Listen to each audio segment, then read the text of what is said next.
ಈ ನನ್ನ ಎಲ್ಲ ವಿದ್ಯಾರ್ಥಿಗಳಿಗೆ ಜ್ಞಾನ ಜ್ಯೋತಿ ಈ ಚಾನೆಲ್ಗೆ ಹೃತ್ಪೂರ್ವಕವಾಗಿರ್ತಕ್ಕಂಥ ಸ್ವಾಗತ ಸುಸ್ವಾಗತ. ಇಂದು ನಾವು 10ನೇ ತರಗತಿಯ ಸಂಪೂರ್ಣ ಪ್ರಶ್ನೋತ್ತರಗಳನ್ನ ನೋಡೋಣ. ಅದು ಸಂಕಲ್ಪ ಗೀತೆ. ಇದನ್ನ ಡಾಕ್ಟರ್ GS ಶಿವರುದ್ರಪ್ಪ ಅವರು ಬರೆದಿದ್ದಾರೆ. 10ನೇ ತರಗತಿಯ ಕನ್ನಡದ ಮೊದಲ ಪದ್ಯ ಭಾಗವಾಗಿದೆ. ಇದರ ಸಂಪೂರ್ಣ ಪ್ರಶ್ನೋತ್ತರಗಳನ್ನ ನಾವು ಒಂದೊಂದಾಗಿ ನೋಡ್ತಾ ಹೋಗೋಣ.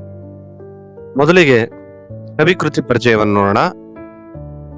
ಡಾಕ್ಟರ್ GS ಶಿವರುದ್ರಪ್ಪ ಅವರು, ಇವರ ಪೂರ್ಣ ಹೆಸರು ಗುಗ್ಗರಿ ಶಾಂತವೀರಪ್ಪ ಶಿವರುದ್ರಪ್ಪ. ಜನನ ಕ್ರಿಸ್ತಶಕ 1926ರಲ್ಲಿ ಜನಿಸ್ತಾರೆ. ಶಿವಮೊಗ್ಗ ಜಿಲ್ಲೆಯ ಶಿಕಾರಿಪುರ.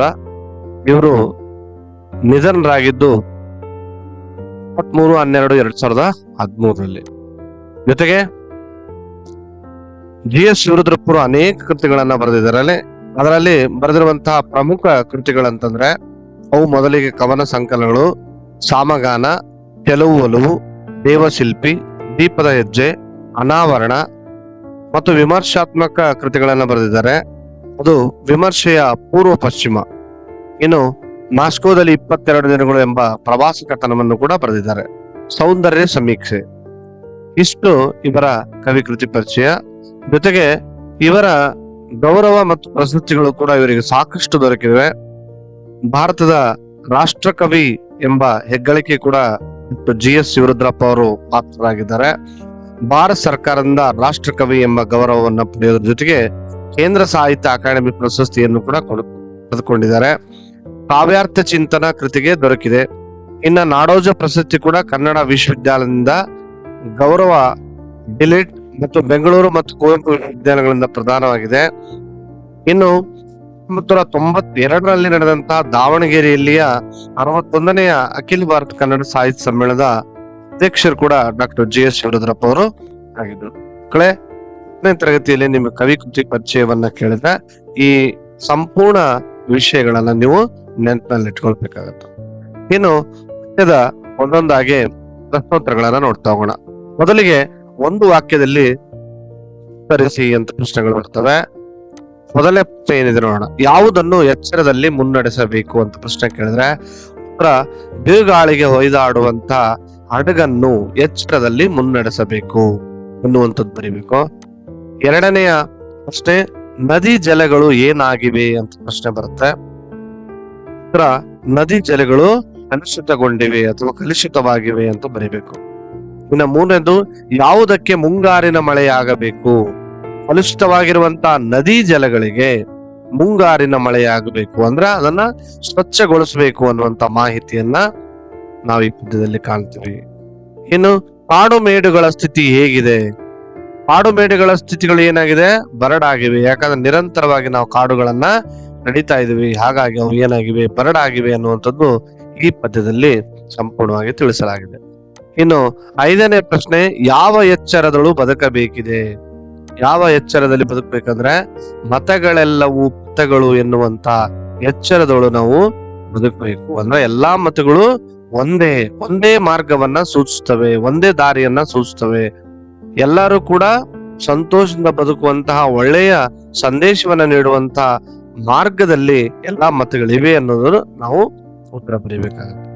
ಇನ್ನು 3-4 ವಾಕ್ಯಗಳಲ್ಲಿ ಉತ್ತರಿಸಿ ಎನ್ನುವಂತ ಪ್ರಶ್ನೆಗಳನ್ನ ಕೇಳ್ತಾನೆ. ಇವು 2 ಅಂಕಗಳ ಪ್ರಶ್ನೆಗಳಿರುತ್ತೆ. ಹಡಗನ್ನು ಯಾವುದರ ಬೆಳಕಿನಲ್ಲಿ ಮುನ್ನಡೆಸಬೇಕಿದೆ ಅಂತ ಪ್ರಶ್ನೆ ಕೇಳಿದ್ರೆ ನಮ್ಮ ಜೀವನದಲ್ಲಿರುವಂತಹ ಅಜ್ಞಾನ ಮತ್ತು ಕತ್ತಲೆಯನ್ನು ದೂರ ಮಾಡಲು ಪ್ರೀತಿಯ ದೀಪವನ್ನ ಬೆಳಗಿಸಬೇಕು. ಜೀವನವೆಂಬ ಹಡಗು ಅನೇಕ ಸವಾಲುಗಳನ್ನು ಎದುರಿಸುತ್ತಾ ಸಾಗುತ್ತದೆ. ಆದ್ದರಿಂದ ಅದನ್ನು ಜ್ಞಾನ ಮತ್ತು ವಿವೇಕದ ಬೆಳಕಿನಲ್ಲಿ ಎಚ್ಚರಿಕೆಯಿಂದ ಮುನ್ನಡೆಸಬೇಕು. ಇದು ಕವಿತೆಯ ಅಥವಾ ಕವಿಯ ಆಶಯವಾಗಿದೆ ಅನ್ನೋದನ್ನ ಬರೀಬೇಕಾಗತ್ತೆ. ಇನ್ನ 2ನೇ ಪ್ರಶ್ನೆ ಏನಿದೆ ನೋಡಿ, ಕಾಡುಗಳಿಗೆ ಹೇಗೆ ಮುಟ್ಟಬೇಕಿದೆ? ಸರಿ, ಇದಕ್ಕೆ ಉತ್ತರ ಏನಿದೆ ಅಂತ ನೋಡೋಣ. ವಸಂತ ಋತು ಬಂದಾಗ ಪ್ರಕೃತಿಯಲ್ಲಿ ಹೊಸ ಚೈತನ್ಯ ಮೂಡುತ್ತದೆ. ಒಣಗಿ ಬರಡಾಗಿರುವಂತಹ ಕಾಡುಗಳು ಹಚ್ಚ ಹಸಿರಿನಿಂದ ಕಂಗೊಳಿಸುವಂತೆ ನಾವು ಪರಿಸರವನ್ನ ಕಾಪಾಡಬೇಕು. ಜೊತೆಗೆ ಮರಗಿಡಗಳನ್ನ ಬೆಳೆಸಿ ವನ ಸಂಪತ್ತಿಯನ್ನ ಉಳಿಸಬೇಕು. ಕಾಡುಗಳು ಸಮೃದ್ಧಿಯಾಗಬೇಕೆಂಬುದು ಕವಿಯ ಆಶಯವಾಗಿದೆ ಅಂತ ಬರೆದ್ರೆ ಮಕ್ಕಳೇ 2 ಅಂಕಗಳ ನಮಗೆ ಸಿಗುತ್ತೆ. ಇನ್ನ 3ನೇ ಪ್ರಶ್ನೆ ಏನಿದೆ ನೋಡೋಣ. ಹೊಸ ಭರವಸೆಗಳನ್ನ ಮೂಡಿಸಿ ಯಾವುದರ ನಡುವೆ ನಾವು ಸೇತುವೆ ಆಗ್ಬೇಕು ಅಂತ ಪ್ರಶ್ನೆ ಬರ್ಬೋದು. ಪ್ರಶ್ನೆಯನ್ನ ನಾವ್ ಹೆಂಗ್ ಬರಿಬೇಕು? ಭಾಷೆ, ಜಾತಿ, ಮತ ಮತ್ತು ಧರ್ಮದ ಹೆಸರಿನಲ್ಲಿ ಮನುಷ್ಯರ ನಡುವೆ ಅನೇಕ ಭಿನ್ನತೆಗಳು ಉಂಟಾಗಿವೆ. ಪ್ರೀತಿ, ಸ್ನೇಹ ಮತ್ತು ವಿಶ್ವಾಸದ ಮೂಲಕ ಈ ಅಂತರಗಳನ್ನ ಕಡಿಮೆ ಮಾಡಬೇಕು. ಜನರಲ್ಲಿ ಹೊಸ ಆಶಾಭಾವನೆ ಮೂಡಿಸಬೇಕು. ಮನುಷ್ಯ ಮತ್ತು ಮನುಷ್ಯರ ನಡುವೆ ಸೇತುವೆಯಾಗಿ ಕಾರ್ಯನಿರ್ವಹಿಸಬೇಕು ಅನ್ನೋದನ್ನ ಆನ್ಸರ್ ಬರಬೇಕಾಗುತ್ತೆ.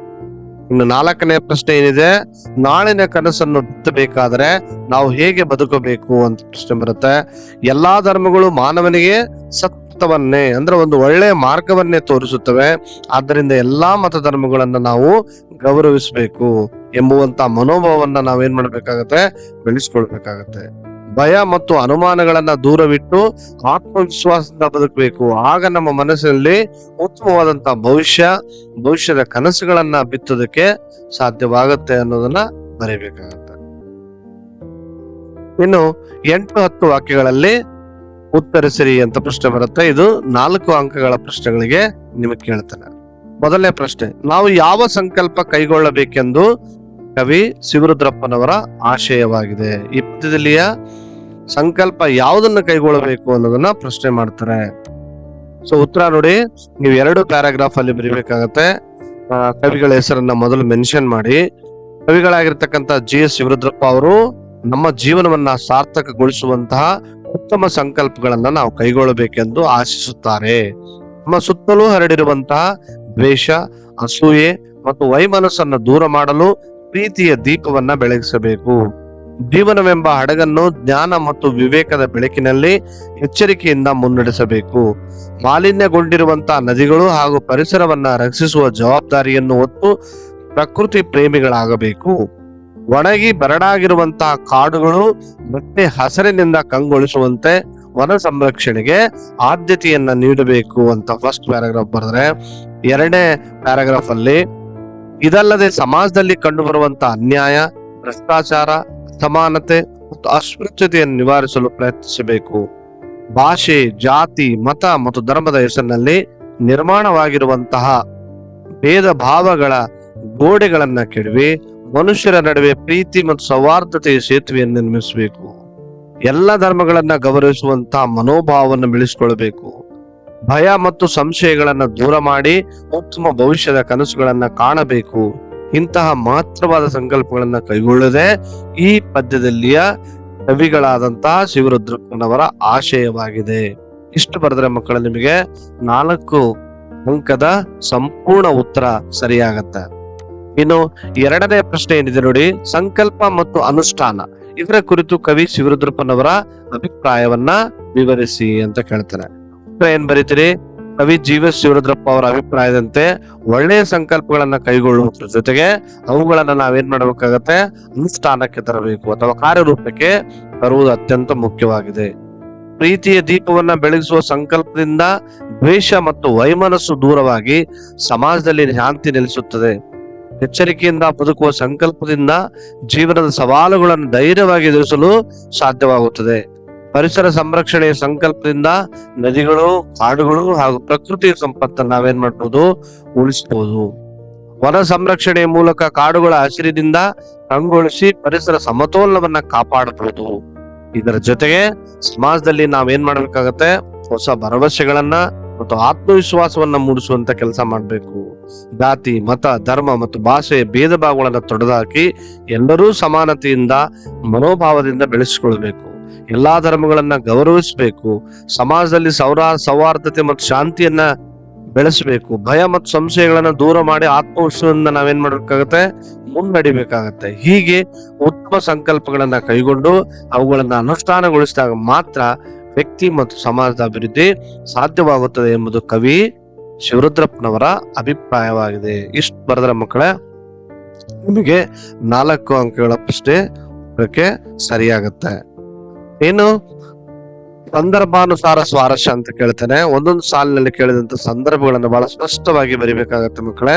ಮೊದಲನೇದೇನಿದೆ ನೋಡಿ, ಪ್ರೀತಿಯ ಹಣತೆಯ ಹಚ್ಚೋಣ. ಪ್ರೀತಿಯ ಹಣತೆಯ ಹಚ್ಚೋಣ ಅಂದ್ರೆ ಇದರಲ್ಲಿ ನಾವು ಸ್ಟೆಪ್ ಬೈ ಸ್ಟೆಪ್ ಹೆಂಗ್ ಬರಿಬೇಕು ಅಂತ ಹೇಳ್ತೀನಿ ನಾನು. ಮೊದಲನೇದು ನೋಡಿ, ಆಯ್ಕೆ ಅಂತ ಬರಿಬೇಕಾಗತ್ತೆ. ಈ ಆಯ್ಕೆಯಲ್ಲಿ ಈ ಸಾಲನ್ನ ಕವಿ GS ರುದ್ರಪ್ಪನವರು ರಚಿಸಿರುವಂತಹ ಎದೆ ತುಂಬಿ ಹಾಡಿದನು ಕವನ ಸಂಕಲನದಿಂದ ಸಂಕಲ್ಪ ಗೀತೆ ಎಂಬ ಕವಿತೆಯಿಂದ ಆಯ್ಕೆ ಮಾಡಲಾಗಿದೆ ಅಂತ ಬರೆಯಬೇಕು.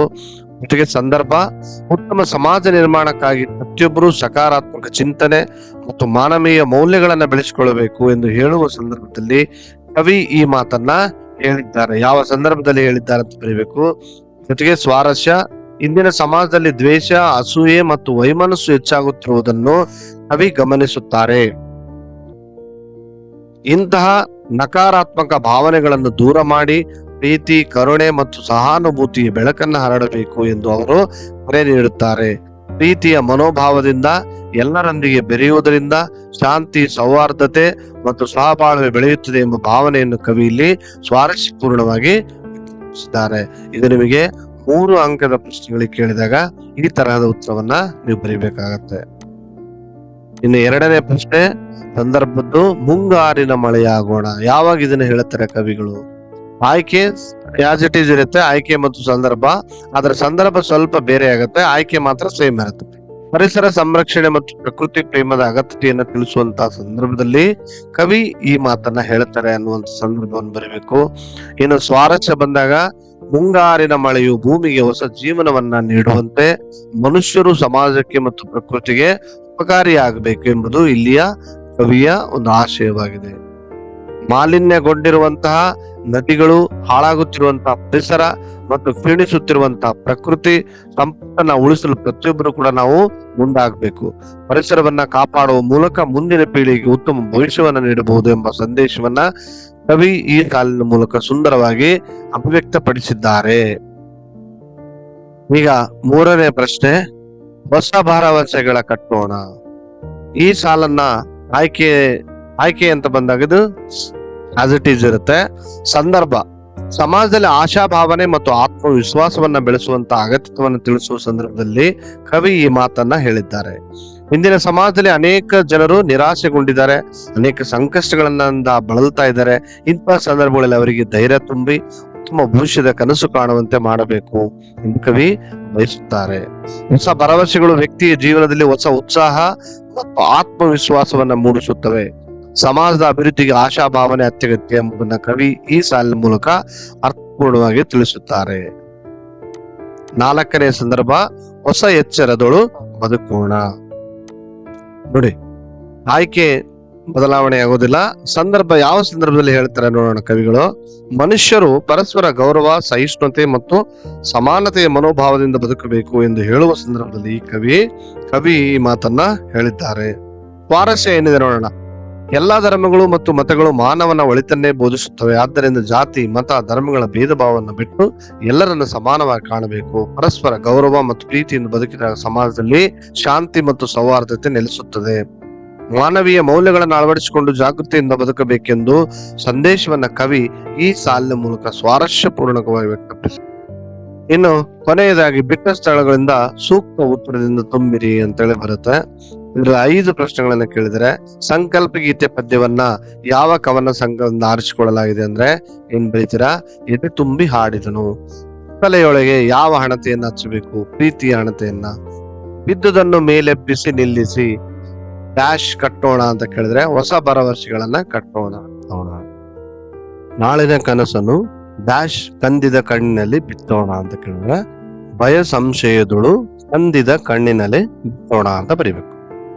GS ರುದ್ರಪ್ಪನವರು ಡ್ಯಾಶ್ ಸಮಾವೇಶಗೊಂಡಂತ ಅಖಿಲ ಭಾರತ ಕನ್ನಡ ಸಾಹಿತ್ಯ ಸಮ್ಮೇಳನ ಅಧ್ಯಕ್ಷರಾಗಿದ್ರು ಅಂತ ಕೇಳಿದ್ರೆ ಅದು ದಾವಣಗೆರೆ ಅಂತ ಬರೀಬೇಕು. ಓಕೆ ಮಕ್ಕಳೇ, ಸೊ ಇಲ್ಲಿವರೆಗೆ ಎಲ್ಲಾ ಪ್ರಶ್ನೋತ್ತರಗಳನ್ನ ನೀವು ನೋಡಿದಿರಿ. ಈಗ ಪರೀಕ್ಷೆಗೆ ನೆನಪಿಡಲೇಬೇಕಾಗಿರುವಂತಹ ಈ ಪದ್ಯದ ಮುಖ್ಯ ಅಂಶಗಳೇನೆಂದ್ರೆ, ಪ್ರೀತಿ ಮತ್ತು ಸಹಕಾರ, ಜ್ಞಾನದಿಂದ ಬದುಕನ್ನು ಸಾಗಿಸೋದು, ಪರಿಸರವನ್ನ ಸಂರಕ್ಷಿಸಬೇಕು, ವನ ಸಂರಕ್ಷಣೆ, ನಾ ಬರ್ತೀನಿ ಒಂದ್ 2 ನಿಮಿಷ, ಜಾತಿ ಮತ ಭೇದ ನಿವಾರಣೆ, ಸಮಾನತೆ ಮತ್ತು ಮಾನವೀಯತೆ, ಭಯರಹಿತ ಜೀವನ, ಉತ್ತಮ ಭವಿಷ್ಯವನ್ನ ಕನಸನ್ನ ಕಾಣೋದು. ಇವು ನಾವು ಪರೀಕ್ಷೆಗೆ ಈ ವಿಷಯಗಳನ್ನ ನೆನ್ಪಿಟ್ಕೊಂಡ್ರೆ ಈ ಪದ್ಯ ನಮಗೆ ಸಂಪೂರ್ಣವಾಗಿ ಅರ್ಥವಾಗುತ್ತೆ. ಇಲ್ಲಿವರೆಗೆ ನೀವು ಅನೇಕ ಪ್ರಶ್ನೋತ್ತರಗಳನ್ನ ನೋಡಿದ್ರೆ ಮಕ್ಕಳೇ, ಈ ಪ್ರಶ್ನೋತ್ತರಗಳು ನಿಮಗೆ ಪರೀಕ್ಷೆಗೆ ಸಹಾಯ ಆಗುತ್ತೆ ಅಂತ ನಾನು ಭಾವಿಸಿದ್ದೀನಿ.